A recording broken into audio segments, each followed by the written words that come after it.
I think there's just something about the special nature of somebody producing something and serving it to you that always fascinated me.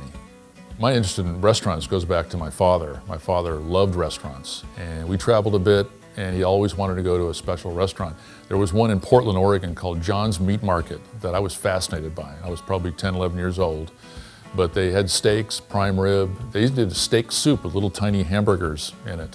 When I became a busboy at Pebble Beach in 1976, I was just fascinated by the whole process. And when I was bussing tables, I was interested in what the waiters were doing, what the bartender was doing. When I was a waiter, I was interested in what the manager was doing, why he was doing one thing or another. And just the whole process just always fascinated me. This business can be very difficult on families, there's no doubt about it. My wife is not only very supportive, we're coming up on 40 years of marriage, but she also works in our business. She handles our group business at this restaurant and our beach house restaurant in Pacific Grove. My son's involved, he's a partner in the whaling station, he works at the whaling station, and their support has meant everything to me. This is a people-first industry, whether it's our customers, our co-workers, our vendors, it's all about people. To make in this business, you've got to be, first of all, persistent. You can't give up, you got to keep trying. Sometimes it seems like things aren't working out, but you have to keep going at it to make it work. This is not a job, it's a lifestyle. I never said no to any opportunity. When I became manager of the main dining room at the Lodge of Pebble Beach, I was 26 years old, I was in way over my head, and I loved it. I loved every minute of it, and it just kept pulling me along to opportunity after opportunity. I eventually became food and beverage director at a local resort, and I thought the hotel business was going to be my career until I was again recruited to become a general manager of a hotel, and I knew instantly I didn't want to do that. So then I was kind of stuck. Now I was in my mid-30s, what was I going to do? And that's when I met John Pisto. Meeting Chef John Pisto was a big change in my life because his passion for what he was doing was something I'd never experienced. I'd never been around anybody quite like him. I don't think I ever have since. He had these 4 restaurants, including the whaling station, and he wanted to bring some continuity of processes and procedures and policies to all the restaurants. And my training, my background in the hotel business lent itself to that. Was trying to find ways to coordinate the improvement of the restaurants and also to create policies and procedures that were accepted universally. But what I really did was what I learned early on as far as my own management style was to keep moving all the time. So I am in all the restaurants several times every day, seeing what's going on, getting the pulse of what's happening, see how I can help or assist. But he had a tremendous passion for the business, particularly the food side. He traveled the world and brought things, a lot of them to the Whaling Station Steakhouse, and tried them out, whether it was Cajun, whether it was some Asian flair, but especially the steaks. He was fascinated by steakhouses, created his own seasoning mix he called sensational seasoning, and to this day we still use that on the steaks. I worked with John Pisto for 11 years. The biggest part of that was the relaunching of the Whaling Station Steakhouse in 1997. It was such a labor of love.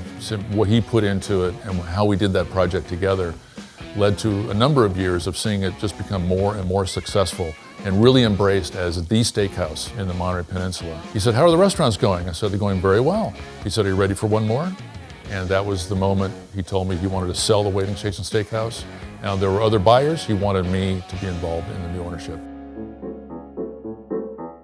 My partner at the time, Jim Gilbert, was the most successful restaurateur in the whole history of the Monterey Peninsula. He had a long-standing relationship with Ted Ballesteri. He knew John Pisto very well for many, many years. Ted Ballesteri is a true icon in this area, a living legend. What they've done with Cannery Row and what they've done with the local industry. He was once president of the National Restaurant Association, so he's very well connected at very high levels and someone I've long admired. So we came together to negotiate the lease, and these were all the people sitting in the room. And I'll never forget those moments of sitting in that room with Ted Ballesteri, John Pisto, Jim Gilbert, negotiating the lease of the restaurant that we acquired. Those are the people, the leaders in my life who really helped shape my own journey. It was really a historic moment.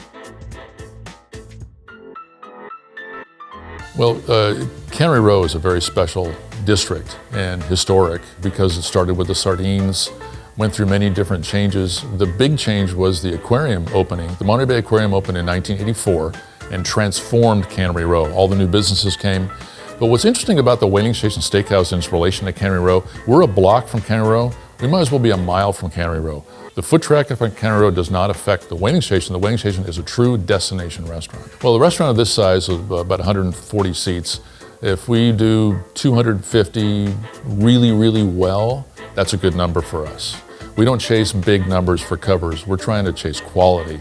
And if we deliver that quality experience, then the overall average numbers stay the same. And that's how we build a business. The culture of the waiting station is about hospitality first and foremost, and everything that entails, from the greeting to the presentation of the food, the service, and when they're leaving, talking to them when they're leaving. What was the experience like? Did they enjoy themselves? And reinforcing that experience so they want to do it again. Anybody that knows the waiting station knows the general manager, first of all. Alfredo Ortiz was born to do this job. He loves the waiting station, and people feel that when they come and they encounter him. He remembers their name, he remembers what they eat, what they drink, and their special occasion that they may be celebrating. Also, David Stember, the chef, who's really the foundation of the food portion of this restaurant, and the absolute definition of consistency. Jumbo, one of the legendary waiters that was worked here since the restaurant opened, his partner Paul, since I think 1979. And these people are very important because other people come and go, but they exude the culture of what makes this restaurant experience special. When I was a very young manager at Pebble Beach, I was about 25 years old, managing the main dining room for about a year. I met a new executive by the name of Bill Hall, who was a very scary, big, scary corporate guy that literally looked me up and down when I met him. I found out later he went back, told the general manager, who's this young guy running our main dining room? And I'd been doing the job for over a year at that point, and they did in fact try to move me to another department, but I wanted to stay there. And I've always tremendous respect for Bill Hall because I knew his background with Ritz-Carlton, and many years later, we ended up in Charleston, South Carolina, and I knew about Hall's Chop House. I'd read about it, but I didn't make the connection until we went there, and I met his son, Billy Hall, and Billy was the one that told me he once lived in Monterey Peninsula, and I realized I actually had worked for his father over 30 years earlier. It was an incredible moment of serendipity to be at Bill Hall's Steakhouse in Charleston. One of the iconic dishes that was created after we came back here was the prime rib egg rolls. And it's an idea that I had, and I suggested to our chef that we would try to create a prime rib egg roll. We serve prime rib every night, and there's always a little left over, so we use that to make our incredible French dip, and now these prime rib egg rolls, which have become our most popular appetizer. But also there's wonderful examples of classic dishes, like our oysters Rockefeller. I couldn't personally come here without having the oysters Rockefeller. The escargot, which we reintroduced a number of years ago. So you get started, there's a lot of different directions to go. The calamari is such an iconic local food that we wanted to reintroduce it to the menu, and we did. So it's squid that's tenderized, breaded, very lightly fried, so it's very tender with traditional sauces, and it's very popular. People really associate calamari with Monterey, so we're proud to serve that. Just about every steak you'll have was hand cut by our chef David Stember, who's been doing it for decades.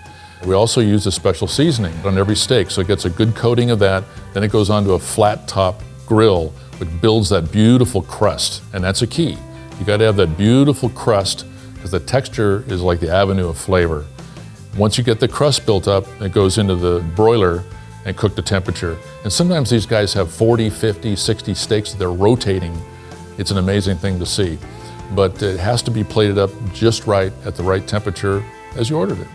The number one cut of beef here is the filet mignon, and really more so recently than ever before. And I think it's because people go to a steakhouse, they're in a celebratory mood, a birthday anniversary, big business deal, and they want to reward themselves. So a lot of them think about filet mignon. We do the filet mignon, 2 sizes. We serve the filet with a lobster tail, the old surf and turf. We also feature one of our signature dishes, the beef Wellington. Our dessert menu, which is a large dessert menu, every single dessert is made in-house from scratch, whether it's the cheesecake, the chocolate decadence cake, the celebratory pavlova, the soft meringue with the fruit. At the waiting station, the recipes have not changed. They've been the same for decades, and we stick to that very carefully. Even the most experienced cooks in the kitchen will pull out the recipe book and they make it just the right way. It's hard to resist expanding the menu when there's so many good things we could do and so much talent in the kitchen. But at the same time, there's more importance on focusing on what we're doing and doing it really well rather than just expanding the menu all the time. So every dish on this menu is tried and tested and true to its origin and the concept behind it. My introduction to the concept of the Steakhouse Hall of Fame came directly from Ted Ballesteros when he called me and told me about it. And we could not be more proud than to be part of that. What we get for feedback is a real balance between the staff and the food. There's people that love the staff and talk about the staff. People love the food, talk about the food, and a blend of both. But when you talk about hospitality and the dining experience, you really can't outweigh one or the other. You have to have both. Great service, great staff, and great food. One of the goals of any great restaurant is consistency. So you can create something great, but can you be great every day? And that's our goal, is to try to recreate that experience. And people come here with very high expectations, and we take that into account on a daily basis. I'm literally here every night and seeing the people that we work with here, and to be among them every night and watch what they do. And what they do with genuine passion is something you can't create that, you can't train people to be that way. You have to find them. That's true with all talented individuals. It's all about the experience. And I think coming here, you're going to feel the special nature of this restaurant. We hope the Winning Station continues for a very long time. I don't think about succession because I don't ever want to leave here. I just feel so much pride to be just a part of it.